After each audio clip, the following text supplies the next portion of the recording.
What is clearly a myth but is deep-rooted in our society? This is in India. If you pass out/faint, rub the person's feet to wake them up. TV serials taught the population this trick. Now people do this for all passing out, including drownings, heart attacks, and other serious ailments. That OCD is liking things to be extremely neat, tidy, or organized. The amount of myths, clever marketing, and bro science in the health and nutrition world is honestly too much to even list here. Gum stays in your stomach for 7 years. I have an anecdote for this one. I once went to a school where chewing gum was forbidden. The rules stated that everyone who gets caught with gum has to pay a €2 fine. I don't think that's even legal, but whatever. I was watching a sports event from the stands, chewing gum, and got caught by an old teacher who was hated by everyone. She pointed at me and made me come down the stands. The conversation went like this. "You know you're not allowed to chew gum. Spit it out immediately." "I already swallowed it." "Are you crazy? It's gonna stay in your stomach for 7 years." "No, it's not." Is your mom a doctor or something?" "Yes, she is." I wasn't even lying, my mom is indeed a doctor. The teacher was fuming and told me to go to the principal's office to pay the fine. I told her I would, but of course didn't. The belief that touching a fawn or a baby bird will make the mother abandon it. Complete and utter bullshit. If you find a bird out of the nest, it most likely fledged.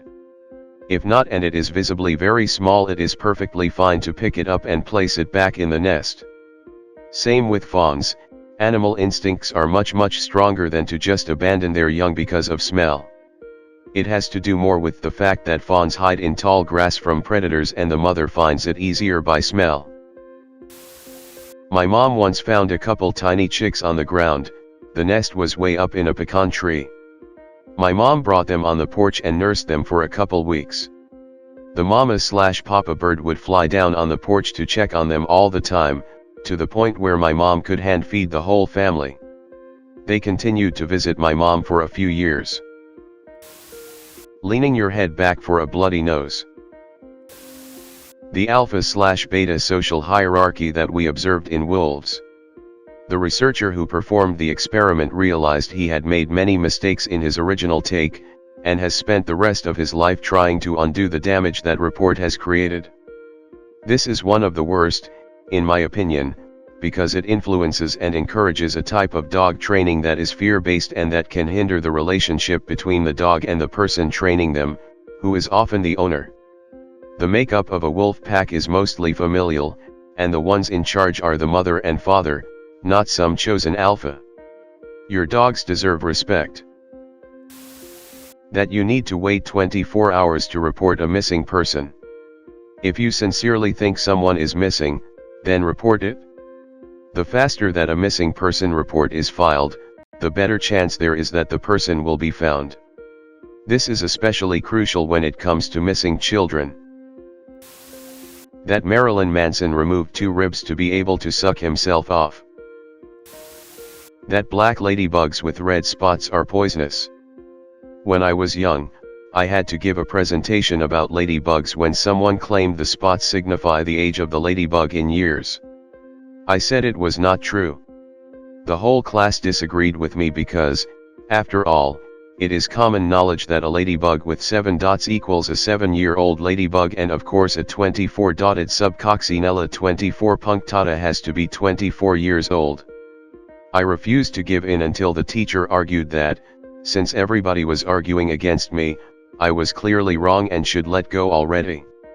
19 teens and an adult socio-envy-iced bugs could reach the ripe age of 24 years old. Nobody agreed with me, and some of my classmates kept bullying me about it for the rest of the year. The daftness haunts me to this day. That you can't get pregnant if X. Many things can lower fertility, but unless you literally do not have a uterus and/or ovaries, there's always a chance, for better or worse, BTW, as some of these pregnancies can be dangerous.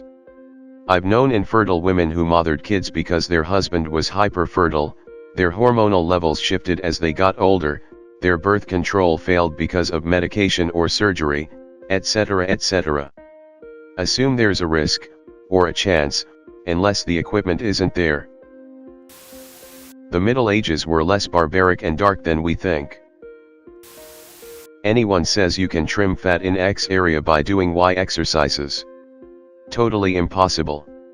You lose fat proportionally over all areas of your body, you can't just target one area to work on. Message is harmful and East Asian cuisine is bad because of message.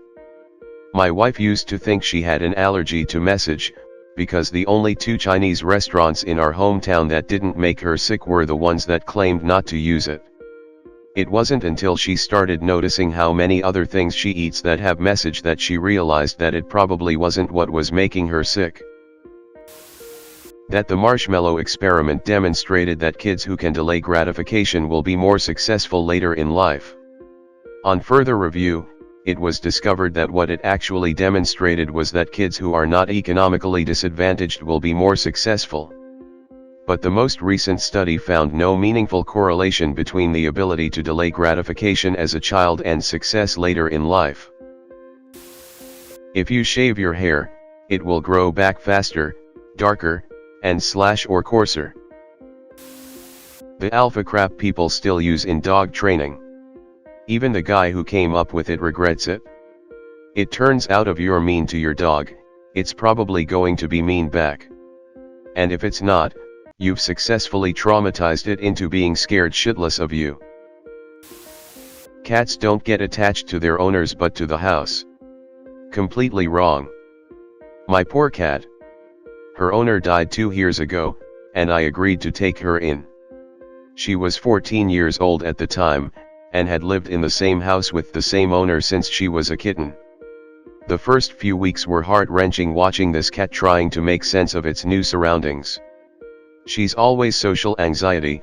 I was familiar with the cat/owner before I took her in, but I'm sure she definitely lost a few lives during her transition period. Feel away, soliquin, etc. didn't really help. She's okay now, still a little socially anxious, and stays in one spot most of the time, but she will come to greet me on the couch when I get home. It's illegal to have your interior light go in the car, lol. That getting caught in rain causes a cold. That the average person swallows 7 spiders a year in their sleep. Where TF did that even come from? I don't know about you guys, but I've had a grand total of 0 spiders climb on me while I've been awake this year. I can't imagine there's any chance that I've had 7 crawl on me while I'm sleeping, let alone crawl on me, and make their way directly into my mouth. That some people are left-brained or right-brained. The brain has a lot of cells and they all work together. There are plenty of different types of brain cells, neurons, but they don't operate in isolation. Think of the brain more like a muscle. You have fast twitch muscle fibers and slow twitch muscle fibers, but they exist and coordinate in the same bicep.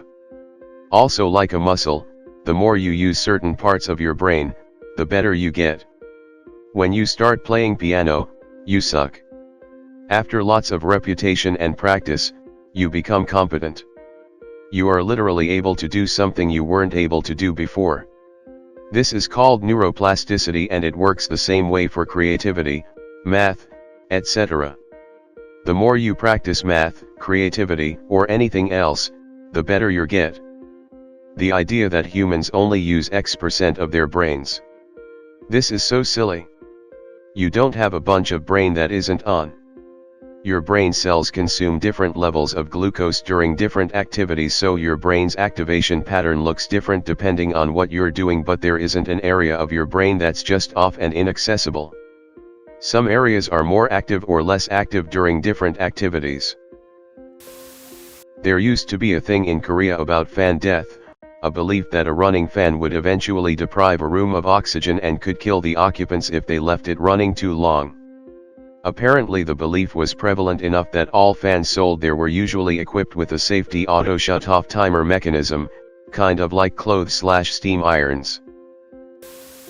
That a polygraph test can actually be used to detect if someone is lying. This is still used in law enforcement. It's insane. I'm Britain. Kids are told that if they eat carrots it will help them see in the dark. This originated from World War II. It's crazy how many people actually still believe it. Edit. I thought this was only a British myth/fact told as kids, as I found out it came during WW2 during the bombings. I didn't know it's worldwide spread. Cool to see though, and that there's actually some truth to it. A cop has to tell you they are a cop if you ask. Not encouraging criminals here, but if you are up to some shady shit and think someone might be a cop, shut up and leave, go about your shady business later somewhere else. Breakfast is the most important meal of the day. Bro, that was a commercial. You've spent your entire life repeating a commercial from before you were born. I think it was the Brits who started a rumor that carrots help your eyes, like super sight. They did so because they had the first iteration of radar and needed an excuse why they kept shooting down German planes accurately. Now it's regurgitated everywhere. Bigger is better in bed. A former friend of mine once told me of a guy she dated who was so big she said, no way that thing is going inside of me. She didn't say his name but only referred to him as horsecock. Bigfoot. Think about it, it's got lots of layers. Adults have always had stories to keep their kids from wandering off and getting into things they shouldn't. People come up with stories that are contextual to their lives. Native people would not have had stories about strangers with candy in vans to keep kids from wandering off. Everything that early indigenous people would have had knowledge of was related to the environments around them. Wild things, wild places, wild people. Also, take into consideration the fact that Homo sapiens have shared this planet with several other hominid species over time. How uncanny valley-ish must it be to stumble into a group of people that kind of look like us, but definitely aren't us. Imagine how early man had to treat living life and raising a family on Earth. Don't wander off or disappear into the woods, there's kinda people in there that will do who knows what. The persistence of Bigfoot belief all over the globe, combined with the fact that there just isn't a Bigfoot, we would have a body by now, or thousands of trail cam pictures at the very least, tells me that there is something very deep rooted inside of us that puts big hairy wildwoods people in our minds. If you enjoyed the video, hit that like button and subscribe if you are interested in more Reddit content. See you in next video.